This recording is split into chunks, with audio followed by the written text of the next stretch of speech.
So welcome to another What I Eat in a Day as a Holistic Nutritionist. And today we're looking at why I actually didn't eat much food, even though I'm on day 2 of my cycle, and why not eating enough food is often a terrible idea for women. And also we're going to dive into a little bit and have a bit of discussion around creating a caloric deficit and if it's something that should ever have your attention as a female. Let's dive in. Why you would eat less, but also, and to kind of counteract that, why generally eating less is just a terrible idea. So should we talk about caloric deficits? Let's do it. Welcome back. Yay, I'm glad you're here. So today I'm diving into another day of what I'm eating as a holistic nutritionist. So these are meant to be just real life, raw, kind of informal snapshots of what I am eating as a holistic nutritionist and coach, what I'm doing, why I'm doing it, and also some of the nuances that are there. So today I'm sharing with you everything that I ate, and I was on day 2 of my cycle. And I also didn't eat very much today, and there was a bit of gentle intention around this, as well as just some life circumstances. So I'm going to explain a little bit more about why you would eat less, but also, and to kind of counteract that, why generally eating less is just a terrible idea and really the byproduct of an awful lot of dieting culture and general patriarchal thinking and assumptions that as women that smaller is better, less is better, that women are petite and fragile and gentle and we don't eat as much as our partners, and a whole lot of other weird assumptions.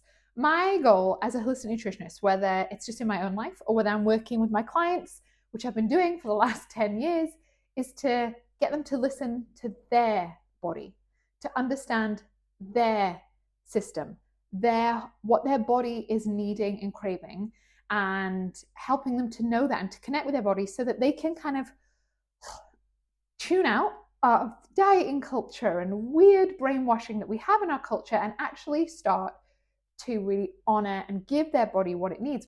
Because when you give your body what it needs, what it uniquely needs, that's when it starts to thrive and heal. And that's when you get your energy back and your hormones balance and you start to become that kind of radiant, well, awesome version of yourself. It's not through the ChatGPT and the Googling general stuff. It's through knowing your body, your unique body. That is how you actually make the progress that you make. Bit of a tangent, but obviously it needed to be said. But anyway, let's dive in. Today of eating. So I have just woken up sometime around 6 o'clock. I've got my cacao, I've got my lemon water with some electrolytes, I've got my supplements. Today's a day where I am working for the mental health charity that I work for. So this often means that I'm starting work super early. So I'm up early, doing a tiny bit of meditation, a really short round of yoga, and then I'm getting to work. So this is just me in my office. It's probably about 7:30. My office is in the garden, built right under a tree, which is such a delight. I've got some granola, I've got berries, I've got lots of yogurt for protein.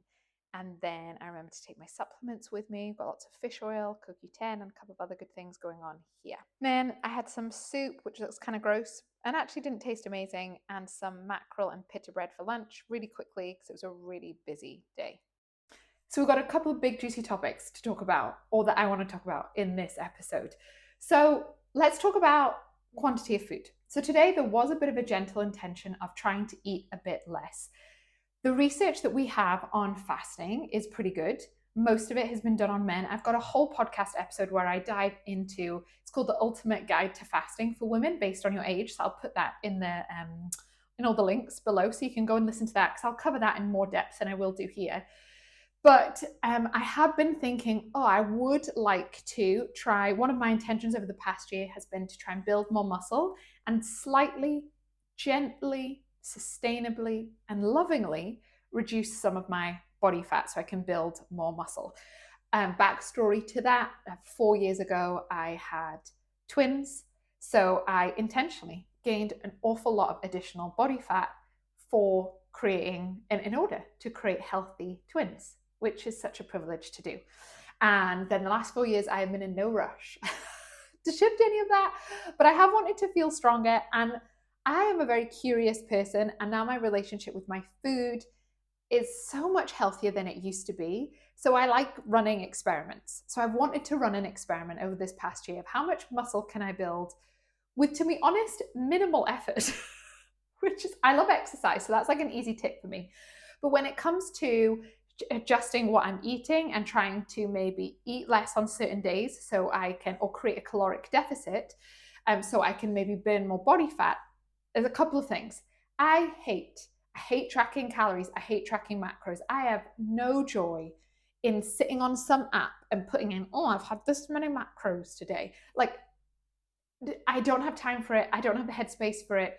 I also primarily prioritize eating whole, healthy foods. And most of these apps, it's much easier to record what you eat if you just eat processed junk food. Having to put in every single thing that you've made from scratch is a total nightmare. I hate it. I also don't think tracking your food every day is healthy. I really don't. The goal of what I'm trying to do with my clients and in my life is create intuitive eating, a connection, a healthy relationship with your body, and that you know what it needs and you meet it with food. And I hope you'll see this in videos and in future videos where I have days where I eat lots, I have days where I don't eat very much, where I just am in this relationship with food. I'm not trying to eat consistently the same macro caloric blah blah blah every day. I also don't like counting calories. I don't even think it's a useful thing. Anyway, we're going to talk about caloric deficit in a minute. But I have been thinking, okay, what is probably the easiest way? I would have a tendency to overeat. Long story with that, some genetic stuff going on, all of those kind of things. So I'm like, okay, how do I make sure that I create, what's the easiest way for me to kind of make sure I create a bit of a caloric deficit? And some of that is strategically looking at, in my cycle, at when I'm not very hungry, genuinely not super hungry, and strategically using that time to have intentional days where I gently eat a little bit less. So that's kind of what today is about.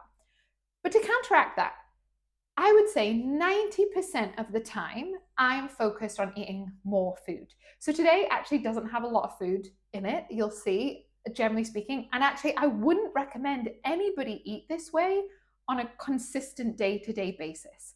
For me, creating these days where I eat less is random days and times in my cycle where it makes sense, where it doesn't add more stress to my life. And also, it's something I'm currently still playing with and experimenting with. I've only been doing this a little while, so if I find that it creates stress or hormonal imbalance in my system, I will 100% stop. So this is a little bit of you just seeing a snapshot in some of the experiments I run on myself. Fasting and eating less is generally not something I get clients to do at all. Most of the time with clients, I'm asking them to eat more food. So in the afternoon, I had another cacao with goat's milk and some collagen, finished up some work. It was quite a busy day, lots of meetings, lots of walking on my walking pad. Then it was school run, clubs. The kids were having a lot of meltdowns.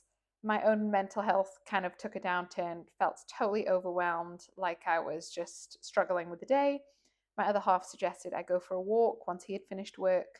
So I did, because it was a beautiful evening. So I went for a little walk, got some perspective, took some deep breaths, calmed my nervous system down, and felt very grateful to be in a two-parent household where I could do this, because it really helped. So should we talk about caloric deficits? Let's do it. Okay, caloric deficits. It's very nuanced. Some people you listen to the internet are like, everything else is BS. If you don't create a caloric deficit, it's all pointless. And the other approach on the internet is like, calories are BS.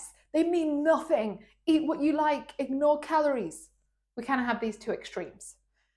And I'm sort of figuring out this middle ground.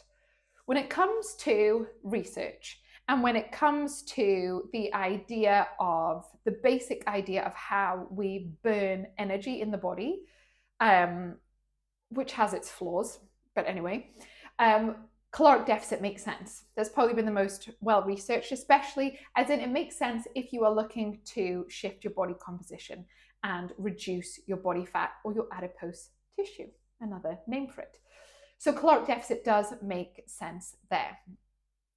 I personally, in my work with women over the last 10 years, have found that it is not, however, the be-all and end-all. In fact, generally focusing on creating caloric deficits 95% of the time, I find with clients, is actively harmful in terms of their goals and what they are trying to create. So, give you an example. So, let's say someone recently started to come into work with me and they had roughly been trying to keep a track of what they eat, had a decent relationship with food, knew roughly what to eat, and was probably aiming for about 15 to 1600 calories a day of eating because they had read, they'd heard that this was a good kind of deficit to be in, and they did want to shift their body composition. There was a lot of stress going on in their life, hormone imbalance, a whole host of things happening. And actually how they understood and what they had been told about creating a caloric deficit was super unhelpful. So they were really fixated on keeping this very low caloric intake on a day-to-day basis, which was leading them to binge eat at different times of day, binge drink regularly. It also was meaning they weren't really addressing the problem. So if you feel like you have more body fat than you would like, and you think it's a problem, because FYI, it might not be a problem. You might just think it is. A whole other conversation, but whatever. But if you think, and some people tangibly know their body size or weight or the additional body fat they have on their body is creating problems in their back and their joints and their knees or whatever. Like that so often comes up sometimes with clients.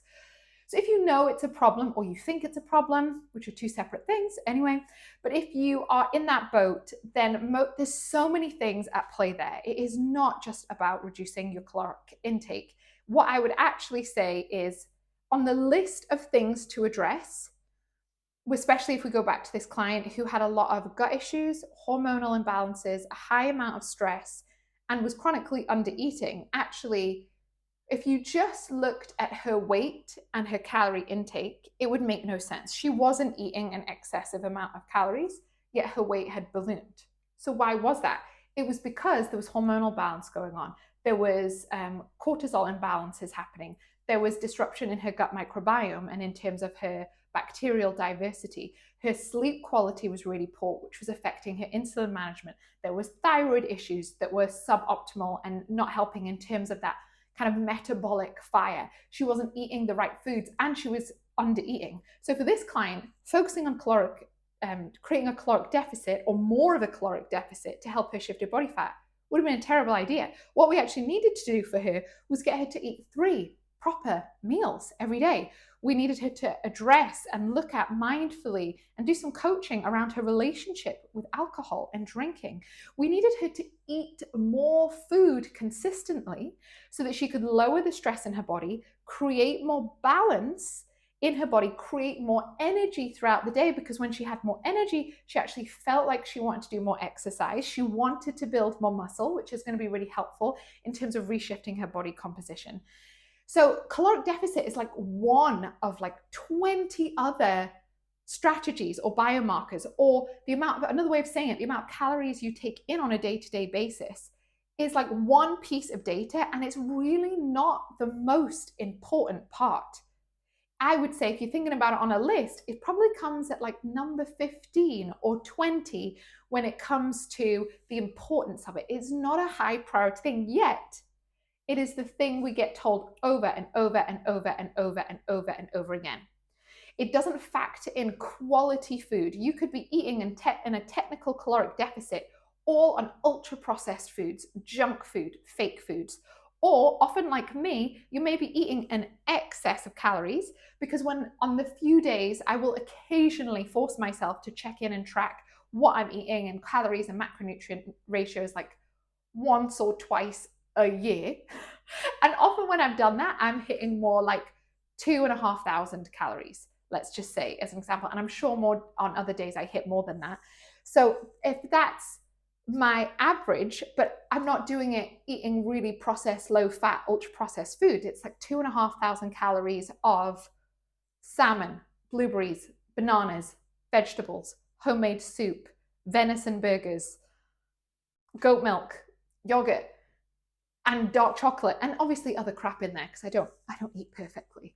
It's really different. Or I could be eating 1,500 calories on like extra low-fat yogurts and bars and ready meals that are only 200 calories, or I could be eating 2,500 calories of whole, dense nutrient foods. And the whole caloric deficit conversation does not factor in the quality of food.